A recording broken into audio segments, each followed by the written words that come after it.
Muito bem, minha gente. Bom dia, paz do Senhor Jesus. Estamos iniciando mais uma live, entrevista. E como nós havíamos divulgado, estivemos anunciando aí nesses últimos 2 dias, hoje o nosso bate-papo vai ser com o nosso amigo maestro, eles é missionário mesmo, maestro Flávio Varela Torres, que hoje vive nos Estados Unidos. Um amigo que nós ganhamos e cuja amizade, não é, tem se mantido mesmo à distância. Estou somente no aguardo da chegada dele para que a gente comece essa live que vai durar cerca de 1 hora e será com certeza muito proveitosa. Queria agradecer já aqui a presença do nosso Kleber, que nos acompanha também, que é também igualmente maestro e que vai prestigiar a audiência. Muito bem, já estou com o meu amigo Flávio Varela Torres, que fala conosco diretamente dos Estados Unidos, dos States, como a gente costuma dizer aqui, né, meu amigo? Não é isso, meu amigo? Pai do Senhor, seja muito bem-vindo. Pai do Senhor, me escuta bem? Escuto, ótimo. Estou vendo que estava focando aqui melhor a câmera para não ficar cortando. Tem que dar aqui esses ajustes. Tem esses ajustes. Isso aqui. Acostumado a colocar a câmera de lado assim, mas se tá bom, vamos ficando assim por aqui. Assim tá ótimo. E a paz do Senhor para todos. É um prazer muito grande. Continua fortão. Continua fortão, né? Pois é. Muito bem. Bom, quem já está conosco é o nosso amigo comum, maestro Kleber Santiago. Eita, grande amigo de velhas recordações e extraordinárias experiências que tivemos juntos. A paz do Senhor, irmão Kleber, Deus lhe abençoe ricamente. Muito bem, ao longo da nossa conversa nós vamos falando das pessoas que estão nos acompanhando, as pessoas que vão entrando. Lembrando que a nossa conversa fica gravada, você pode vê-la a qualquer momento. Vamos depois também colocar no nosso canal no YouTube. É um canal que nós criamos sem muitas pretensões, e que vamos ver se ele funciona, né? Logo, logo a gente coloca lá também no YouTube. Mas, Flávio, você deve conhecer bem Cabo de Santo Agostinho, né? Isso, sim, fui lá várias vezes. Atualmente eu moro aqui no Cabo de Santo Agostinho, sim. E são 10 horas e mais alguns minutos. Eu já estive em Prazeres e já voltei. Você sabe que fica perto, né? Mais ou menos meia hora de carro. Mas aí nos Estados Unidos o dia está começando, né? São 8 horas e alguma coisa, é isso mesmo? Exatamente, pontualmente aqui, 8 horas e 7 minutos. Estava conferindo aqui, um lindo amanhecer aqui na Flórida. Hoje o dia está precioso, como a gente diz aqui, está maravilhoso, né? Só que aqui a gente tem altas, como aqui a gente enfrenta as 4 estações, então nós estamos no início da primavera, mas ainda temos ondas frias. Por exemplo, hoje estamos esperando, deixa eu fazer a conversão aqui, em torno mais ou menos de até 28 graus, 29. Amanhã vamos ter uma mudança brusca e vamos ter uma queda provavelmente para em torno de uns 10, 12 graus. Já avisaram que tem uma onda fria chegando aí do norte, porque no norte vai dar abaixo de zero. Eu moro na Flórida, do sul da Flórida, um pouco ao norte de Miami.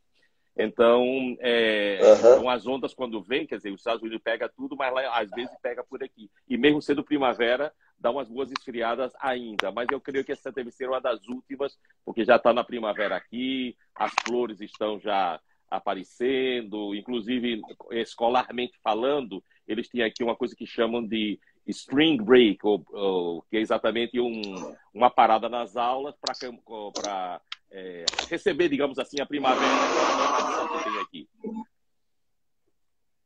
Aham. E como é a convivência com esse impacto, não é? Com essa mudança brusca de temperatura? As pessoas adoecem fácil ou já estão todas A gente adaptadas, enfim? gradativamente vai se adaptando. Agora é sempre recomendado. A gente anda com uma roupa mais, vamos dizer, mais tranquila do dia a dia, mas, por exemplo, se eu, Sim. digamos, for sair agora, eu posso sair, eu e minha esposa, pegamos o carro, mas se der uma esfriada, a gente já tem automaticamente um casaco de frio lá dentro, tem guarda-chuva, já está todo mundo aparelhado, porque se houver um câmbio desse. Agora, normalmente, aqui é um hábito muito grande de se acompanhar o weather, o tempo, entendeu? Então, a gente está sempre ligado. Qualquer coisa, inclusive no próprio telefone, avisa. Condições severas de tempo. Está vindo, por exemplo, como aqui uma península. Então, a gente tem de um lado o Atlântico vindo com muita ventania, ou então do Golfo do México. Então, eles têm avisos porque é coisa rápida. Então, a gente tem muito acompanhamento do tempo, muitos Aham. alertas com relação a isso. É muito comum isso aqui. Então, a gente vai se adaptando, vai acompanhando Aham. e vamos vivendo com a graça que Deus nos concede de estarmos aqui fazendo esse trabalho para a glória de Deus aqui. Hoje você já vive aí há 5 anos, é isso? Só Se eu não calculei errado, é a abril mais? faz 9 anos, meu amigo. 9 anos. Como o tempo voa, meu Pois amigo. é, meu amigo. Voa muito. E aí, Flávio, essa mudança para os Estados Unidos foi programada? Bom, nos planos de Deus, sim. Nos meus planos, eu não entendia no começo. Eu não sei se alguma vez tive a oportunidade de conversar com você, meu querido amigo Esdras, é que quando eu estava com 30 e poucos anos, Deus me falou em uma congregação que muitos vão conhecer, lá na congregação de Torrões. Eu estava lá no Tá bom. encerramento de uma festividade com o Coral Maranata. Eu gosto de mencionar o detalhe, e eu não me lembro agora o nome da Uhum. irmã, que era na época dirigente da mocidade lá. E quando estávamos fazendo as considerações finais e de despedida no final, ela falou no púlpito e ela falou assim: irmão Flávio Torres, homem muito ocupado, falou até alguma coisa mais ou menos assim. Ele hoje está se despedindo aqui da congregação, porque como era o responsável, era o diretor do departamento de música da igreja, de uma maneira geral, do DEAN, acho que os irmãos lembram dessa sigla, né? Aham. Então, Lembro, sim, lembro. então a turma dizia, o ministro de música está aqui ajudando conosco, então eu estava voltando a passar o coral para o excelentíssimo maestro Joazi Santos, e ela falou de púlpito. Hoje ele está se despedindo aqui da congregação, mas dias virão que ele vai se despedir do Brasil e ele vai para o exterior. Qual? Isso de púlpito você já Que coisa. fica impactado, né? Uhum. Eu sabia que Deus tinha negócio na minha vida, mas nunca pensei que era para campo missionário. Os anos se passaram e nos anos mais ou menos entre 1996 a 1998, eu tive um encontro uma vez, eu gosto de mencionar os detalhes porque isso marca a nossa vida, no Hiper, da época, não Uhum. sei se mudou o nome, o Hiper Bom Preço da Caxangá. Eu me encontro com o atual presidente das Assembleias de Deus aí em Recife, o pastor Ailton Alves.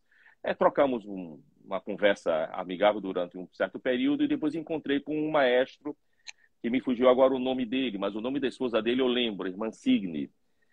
E ela era, me parece que eram de Carpina, se não estou enganado. Acho que era de Carpina. E quando estávamos conversando, que eu tinha chegado recentemente de uma viagem que eu tinha ido ministrar no seminário em algum estado aí do Nordeste, e ela olhou para mim e disse: irmão Flávio, o senhor está muito contente por causa dessa ida, mas o Espírito Santo me fala aqui que você vai sair do Brasil e você vai para o exterior. Aí eu olhei para ela com aquela cara como dizendo: né? Aí ela me disse: e o senhor está me dizendo que você vai aos Estados Unidos. Aí eu parei assim Peraí. e eu disse no meu coração, veja como são as coisas. Eu disse no meu coração, não disse para ela, mas os Estados Unidos mandam missionários para o Brasil, não do Brasil para os Estados Unidos. Eu não sabia de nada, né? Aí ela me disse, e o Espírito Uhum. Santo está dizendo que você está um pouco confuso e talvez em dúvida, mas no tempo você vai entender. Aí eu disse, não, se é de Deus eu recebo e glória a Deus por isso. Aí foi-se assim. Em mais ou menos 2008, 2009, para concluir, exatamente como Deus faz, 3 vezes. Foi o tempo que Deus, de uma maneira assim muito especial, me leva num rompante, eu digo até assim, para a Itália. Então, eu fui convidado e juntamente com o maestro Misael Passos, o pastor Misael Passos, e o irmão Fábio Correia, para ministrarmos um trabalho lá na cidade de Milão, ok? Então, nós fomos para fazer um trabalho lá, durante uma boa temporada lá, ficamos lá várias semanas, acho que foi quase um mês por aí, conhecemos a Itália, só que Deus tinha um trabalho para fazer, não só na área da música, mas também na área da palavra. Nós vimos o Espírito Santo se mover de uma maneira tal naquela terra que é tão católica, tão opressa pelos demônios que tem por lá, uma coisa terrível. E, irmão Esdras, foi incrível. Falando aqui agora, tivemos o seminário, Deus nos deu uma investidura muito forte, a mim e aos pastores, para ministrar, tanto na parte musical como também na palavra. Você tem uma ideia, eu até depois brincando com o maestro Misael Passos, eu digo, você é muito sabido, porque nós fizemos essa viagem, você ficou com a turma menor, que ele só ficou com 25, 28 alunos, e me jogou a parte de canto, de dicção, de canto coral, que tinha para mais de 150 pessoas. Eu disse, quem ficou foi pesado para mim. Mas tudo bem, aí a coisa continuou, e quando nós fomos para a cidade de Florença, chama-se lá Firenze, nós pregamos lá o evangelho numa noite, no outro dia fomos conhecer a cidade, uma cidade histórica de milhares de anos, né? E nós ficamos impactados, que víamos pessoas que chegavam, os pastores brasileiros, as pessoas chegavam junto da gente, se ajoelhavam no meio da rua e queriam que os abençoássemos e queriam que nós muitas pessoas queriam voltar para Jesus, e lá no meio da rua a gente orava, impunha as mãos e pessoas se entregando a Jesus. Foi uma coisa impressionante. Eu fiquei muito impactado com essa experiência. Voltamos ao Brasil.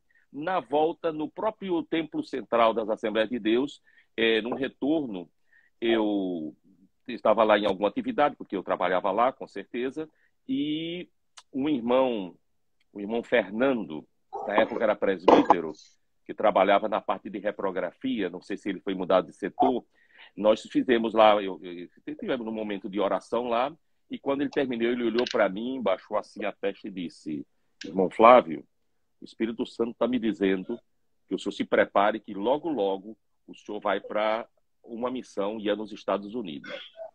Não Esdras 3 vezes. E eu fiquei no aguardo. Aí aconteceram várias coisas na nossa vida. E quando foi no ano de 2012, eu não quero entrar muito nos detalhes das coisas que aconteceram em 2012, o problema é que eu perdi uma perna, etc. e tal, e eu estava aqui nos Estados Unidos numa viagem bastante rápida. Mas tudo ocorreu, voltei, Deus fez um milagre na minha vida, Jesus me curou do problema que eu tive, que o problema da perna foi nada para o problema que aconteceu, onde Jesus, de uma maneira milagrosa, me curou. A gente pode, no outro dia, até numa live, conversar bem sobre isso, que o testemunho se tornaria bastante longo. E desse contato foi quando nós conhecemos, muito ligeiramente, o pastor Joel Freire Costa. Um ano depois, ele nos convida para ministrar um seminário na igreja dele, e isso foi em 2013. Em 2013, nós viemos para passar 3 semanas, as 3 semanas se transformaram em 3 meses, então houve também uma mudança na própria passagem, foi necessário, eu poderia alterar, terminei ficando quase 5 meses, e eu já estava aqui, já definitivamente, já estava com a casa alugada, já estava com tudo organizado. Foi quando eu senti que era o tempo de voltar ao Brasil, organizar as coisas, falar com o meu pastor, porque eu queria que me desligar das minhas atividades aí, e no 2014, literalmente, eu já estava vindo em definitivo para cá, e aqui estamos. Eu ainda pensei, não, vai ser uma coisa de uns 4, 5 anos, vai batendo 9, e cada vez mais o trabalho acontecendo, as responsabilidades aumentando, e agora como líder do trabalho de orquestras, não só daqui da sede aqui, mas das várias congregações aqui dos Estados Unidos, e também com uma certa gerência também nas congregações que a igreja mantém na Europa também, para a glória de Deus. Glória a Deus. A gente vai avançar para o tema da nossa conversa, que é música na igreja, mas antes eu queria trazer à nossa memória a sua passagem pelo rádio. Sim. Antes mesmo de você apresentar o programa do DEAN, o Departamento de Atividades Musicais, aliás, tem uma curiosidade, não sei se eu já falei alguma vez, eu me lembro de um evento, uma espécie de seminário que foi realizado no Templo Central da igreja, e Na ocasião, os participantes tiveram um tempo para irem ao microfone, fazerem algumas perguntas ou sugerirem alguma coisa para a igreja. E eu me lembro que eu era bem novinho, maguinho, feinho, mas tive coragem e fui ao microfone. E falei para o pastor Leôncio, estava o pastor Leôncio, o pastor Almeida, que eram os presidentes na ocasião, e disse, olha, a escola dominical tem uma superintendência, a campanha evangelizadora tem uma superintendência. Por que o departamento musical não tem também uma superintendência? Até eu me lembro que a maestrina, a do Filadélfia, escapou agora o nome dela, Marinalva Barros, tomou a palavra e disse, pastor, é uma ideia fabulosa. Eu não diria uma superintendência, mas pelo menos uma secretaria. E aí criou-se o DEAN, um departamento, que funcionou bem, não foi, Flávio? Foi, graças a Deus. Tivemos o privilégio de implementar algumas mudanças, e principalmente das reuniões periódicas que tínhamos para ter uma certa unidade no que era feito, mas principalmente também porque todos os trabalhos que eram organizados, seriam inaugurados, tinham que passar pelo crivo nosso, fosse de mim ou de outra pessoa indicada pelo departamento, que éramos vários regentes que cooperávamos, e dávamos aquela orientação, fazíamos avaliações, dávamos orientações aos regentes, não só na área musical, mas também na área de administrativa e de liderança. E o resultado que nós inauguramos, eu perdi a conta. Eu me lembro que uma vez estávamos levantando, tínhamos por mais de 500 grupos entre corais, conjuntos, vocais, que foram inaugurados para a glória de Deus. Estão aí, muitos deles ainda mantêm contato conosco. Seja louvado o nome do Senhor. Eu vou falar sobre o programa de rádio, porque todo mundo sabe, eu sou rádio, eu sou radialista. Nós somos, né? É um aspecto. Uma grande experiência. É um aspecto. Fazer o curso e aprender como comunicar melhor. Isso foi muito importante na minha vida também. É um aspecto do nosso ministério. Mas eu estou há 2 anos, né? A AD Seara, a Assembleia de Deus Seara, completou agora 2 anos de fundação. E desde a fundação que eu acompanhei o pastor Hélio Ribeiro, estamos trabalhando juntos nesse tempo. Mas a minha vida toda foi lá na IADPE, a igreja presidida pelo pastor Ailton. Mas assim, isso já faz 2 anos, não é, que a AD Seara nasceu, mas já há alguns anos eu vinha notando, eu não sei se a palavra certa seria essa, mas a extinção de corais, não é? Que era algo tão presente nas nossas congregações, nas nossas igrejas. Você verificava isso também naquela época? Por falta, talvez, de maestro, de pessoas capacitadas para cantarem da forma que o coral canta? Bom, eu vejo da seguinte maneira.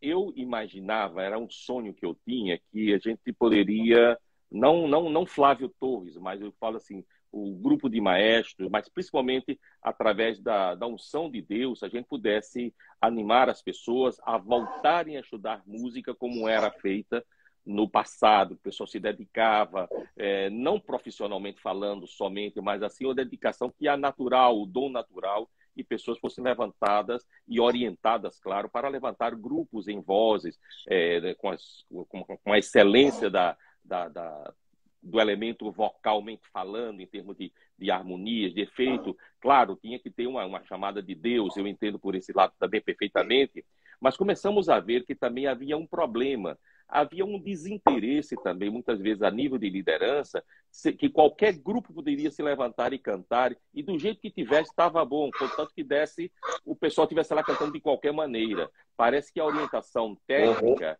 fugindo um pouco dos parâmetros bíblicos, que até eu trouxe aqui o versículo no Salmo 33, verso 3, que eu usei muitas vezes, quando diz que a gente tem que louvar o Senhor com júbilo, mas a palavra de Deus me diz aqui que eu tenho que fazer com júbilo e com arte, não só fazer um cântico novo, mas com júbilo e com arte. Outras traduções dizem bem e com júbilo. Então, isso significa que eu tenho que procurar a excelência, do jeito que procuramos a excelência da pregação da palavra, porque o cântico nada mais é do que a palavra de forma cantada. Por isso que vemos que o próprio livro de Salmos, 150 salmos em detrimento dos outros livros da Bíblia, que são muito menores. Quer dizer, o povo amava cantar desde os tempos que vinham da tradição, do tempo, digamos, dos hebreus, da tradição judaica, até hoje, é o grande livro de cântico dos judeus. E nós que deveríamos estar como a Igreja do Senhor, cada vez melhor nesse sentido, parece que começamos a achar que o trabalho de se cantar em vozes, ter uma harpa cristã como temos em vozes, porque a harpa cristã é escrita, harmonicamente falando, em vozes, e nós então vamos dar somente canta de qualquer maneira, ou como uma vez eu ouvi em púlpito alguém dizer, bom, Flávio, anima mais esse hino aí que todo o hino da harpa é 4x4. Que experiência terrível, quando a gente sabe que há vários ritmos e andamentos como se diz, na linguagem musical. Então, a gente vê que eu acompanhei que havia assim já uma tendência, e eu tinha que animar muitos dos maestros que cuidavam dessa parte. E sempre eu dizia, ore, número 1, segundo, estude, se prepare para ser eficiente. Por isso que o DEAN tinha sempre os cursos regulares, os simpósios regulares para atualização de conhecimento, mesmo quem já tinha um bom conhecimento, para se preparar melhor, e nós mantínhamos aulas regulares para orientação desse pessoal, e eram 100% gratuitas, inclusive. Sempre foi desse jeito o trabalho que fazíamos no DEAN, dessa maneira, e nós vimos, até o momento que eu vim para cá, mantivemos isso. Depois, não sei como ficaram as coisas, mas eu falo de uma maneira geral. E apesar de termos as referências de outras denominações, de grupos corais que faziam um trabalho de excelência, mas acontece que o trabalho de excelência custa tempo, trabalho e dedicação. E a gente vê que, aparentemente, muitos locais o trabalho de vozes, de corais, de vocais, que eu não falo só o coral no estilo mais tradicional, mas os corais mais contemporâneos e tudo mais, a gente vê isso aqui. Agora, deixa eu lhe dar uma notícia também não muito boa. Isso também tem se espalhado um pouquinho aqui também na América, aqui nos Estados Unidos. Algumas igrejas abandonaram o uso do coral para grupos de louvor, eles chamam de praise teams, são grupos vocais extraordinários de 10, 12, 14 pessoas, e o grupo coral, como se diz, eventualmente, que eles chamam os corais de seniors, né? Os mais antigos, seniors são os de maior idade, podíamos chamar de alguma coisa dos corais mais de adultos para um pouquinho mais, como se diz, vamos deixar eles cantando, mas como se fosse uma coisa secundária. Mas não é em todos os locais, nas igrejas digamos, de vertente brasileira aqui, porque as igrejas aqui são igrejas americanas, mas muitos são feitos com imigrantes brasileiros, hispanos aqui, ainda mantém a chama do coral dentro do possível. Uhum. Há uma contradição nisso, não é? Porque a gente prega muito que para Deus tudo tem que ser feito com excelência, não é? E, no entanto, na hora que vai preparar a música, ele diz, não, Deus recebe, Deus recebe. Ele até recebe, não é? Ele até recebe. Eu, por exemplo, gosto muito de cantar, mas eu não tenho voz de cantor. Deus recebe o meu louvor, eu tenho certeza. Mas se você pode praticar um exercício, se você pode aprender a cantar, por que não fazer isso, não é? Na igreja que eu tomo conta, por exemplo, eu não tenho uma banda para me acompanhar, eu não tenho uma orquestra para me acompanhar, eu ponho um playback lá. Eu uso muito a orquestra Som e Louvores. Sim, sim. Lembra da gravadora Som e Louvores, de Orlando Verde?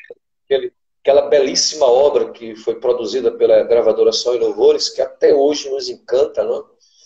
E eu pego os playbacks daquela seleção, entendeu? Procuro aqueles hinos mais práticos, porque não sou eu que vou estar cantando sozinho, é a igreja que vai estar cantando, não é? Então, os hinos que não têm introdução, é uma coisa assim mais quadradinha, mas aí eu não deixo de ter uma orquestra. Claro. Né? Até digo, olha, minha gente, vamos cantar com a nossa orquestra. Eu gosto de comentar, você falou sobre isso de playback, me permita interrompê-lo, irmão Esdras, é que muita gente me pergunta, Flávio, como é seu trabalho aqui na América? Eu digo para ele, vocês não vão acreditar, vocês me conheciam como regente coral, vocal, coral masculino, eventualmente orquestra. Eu dei uma virada de 180 graus. Eu trabalho 80%, se não brincar mais, só com orquestra, e o Osana Singers, o coral que eu dirijo aqui, é só 20% do meu ministério. É um grupo hispano, pequenininho, para a glória de Deus, mas meu trabalho tem sido orquestra. E por incrível que pareça, uma coisa que eu sempre amei, mas nunca pensei que o preparar de Deus era tão forte. Hoje, meu trabalho, eu diria que seria 70%, 80% em música congregacional. Eu não sei se você tem observado que eu tenho lhe enviado alguns áudios dos arranjos da nossa orquestra. Sim. São hinos da harpa, são hinos congregacionais e voltados para cantar com a congregação. Ao ponto que, assim como você falou aqui agora, e eu fiquei assim, você me deu essa notícia, eu disse, irmão Flávio, como nós não temos também uma banda para me acompanhar, estamos lhe pedindo autorização para utilizar os áudios que você nos tem mandado para cantar com a congregação. Inclusive, me fizeram até uma reclamação. Eu disse, qual é o problema? Irmão Flávio, só coloca só 2 estrofes, no máximo 3. E nós queríamos as 4 estrofes. Eu digo, eita, o pedido foi bom, né? Eu não sabia que estava sendo utilizado dessa maneira, também abençoado. Mas é isso, né? Então, nós fazemos aqui, claro, a cores, vamos dizer assim, mas também eu entendo que agora, então, os áudios que temos produzidos, eu vou pensar agora em fazer agora com mais estrofes, porque já entendi que esse trabalho vai ser utilizado onde não há possibilidade de ter uma orquestra ou uma banda acompanhando. Então, são arranjos, inclusive, na nova, como que eu diria, uma nova concepção, harmonicamente falando. Uma coisa que Deus me passou, que eu poderia preparar, então, arranjos que a igreja se sentisse empolgada em cantar, com introduções que chamassem a atenção, e a igreja poderia cantar então, empolgado com aquela harmonia, com aqueles timbres orquestrais que captariam a maior atenção. E, para a glória de Deus, irmão Esdras, muitas pessoas, inclusive não crentes, têm sido impactadas porque encontram uma orquestra diferente, encontram uma sonoridade diferente, não é aquela coisa aparentemente meia quadradinha, meia cansativa, mas uma coisa animada, bem harmonizada, que é agradável ao ouvido, e com as letras cantadas, então, produzimos algo melhor para o reino de Deus. Uhum. Bom, deixa eu falar aqui algumas pessoas que estão nos acompanhando e outras pessoas que nos acompanharão depois. Eu quero agradecer muito a audiência. O nosso companheiro Kleber, maestro Kleber, um dos melhores maestros do Recife, inclusive. Com certeza. Ele diz, eu lembro bem do Dean e tenho saudades dos seminários que o Dean promovia, né? Olha aí. Outro maestro que está conosco, não sei se você conheceu, o nosso amigo Josemir Félix, o líder da banda Vasos de Bênçãos, lá de Jaboatão. Ah, sim. Hoje, eu tenho uma lembrança dele. Hoje a banda Vasos de Bênçãos está conosco na DCeara, e ele diz, a parte do Senhor, foi um grande amigo que nós ganhamos na DCeara. Eu não o conhecia antes. Ele diz, Pai do Senhor, estou acompanhando atento, pois o assunto me interessa muito. Olha aí. Glória a Deus. Muito bem. Josemir é trompetista dos melhores, viu? Você precisa vê-lo tocar. Um grande servo de Deus, humilde, muito dedicado à obra, viaja quilômetros sem fazer cara feia, sem exigir nada para fazer a obra de Deus, dando apoio a esse trabalho que é nascente, né? A igreja está com 2 anos de vida e está muito limitada em vários aspectos e precisa muito de gente como o nosso querido Josemir. Um abraço, Josemir, um abraço para toda a banda Vasos de Bênçãos. O meu amigo diácono Isaac Neto, que é um diácono da DCeara, aqui no Cabo de Santo Agostinho, está também conosco. Muito bem, aí entraram Joel, o sobrenome eu não vou pronunciar, não vou usar, o nosso Joel alguma coisa, a Ritzele Oliveira, que sempre acompanha as nossas lives, Josi Lima, de São Lourenço da Mata, sempre também nos acompanha, o Odivan Manuel, que é de Prazeres, mas que hoje vive em São Paulo, o nosso Renan Valcácio, que também nos acompanha. Conhece? Muito bem. Olha aí. Bom, vários já entraram e saíram, outros permanecem, outros ainda entrarão, e nós agradecemos de coração a audiência. Como eu disse, essa live entrevista vai ficar gravada no próprio Instagram e depois no YouTube também, para você ver e rever a hora que quiser. Ô Flávio, a gente tem que correr porque o tempo é curto, mas eu queria insistir na sua passagem pelo rádio. Eu lembro bem que antes mesmo do programa, na nossa saudosa Rádio Boas Novas, Hinos maravilhosos. Saudosa porque o nome Hinos Maravilhosos, né? Eu digo saudosa Rádio Boas Novas porque hoje ela não existe mais com esse nome. e os hinos maravilhosos, que iam ao ar às quintas, Uhum. não é? Às 10 da noite. Mas antes mesmo, eu lembro de você fazendo na Rádio Evangélica, 100.7, salvo engano, Encontro da Música Evangélica. Exatamente. Você fazia uma parceria com o Silvestre, salvo engano. Eu gostava tanto daquele programa. Na realidade, porque a gente trouxe algo diferente, que foi exatamente a música de qualidade evangélica daqui dos Estados Unidos. Então, eram os hinos em inglês, arranjos corais com solistas. Então, trazia um diferencial da sonoridade das orquestras e também do som coral, que sempre foi maravilhoso. Eu não sabia nunca que aquele pequeno acervo na época, de pequenos, era o LP, acho que muita gente não sabia o que é isso, era o LPzão long play, não era o CD. Um pouco maior do que você, um pouco maior do que você está mostrando aí. Era 5 faixas de um lado, 5 faixas do outro. Quando empenava era um desastre. Mas Deus me deu a oportunidade de ter esse material. Um som puro, né? E o que acontece? Eu comecei a utilizar isso, comecei a gravar, deixar inclusive gravar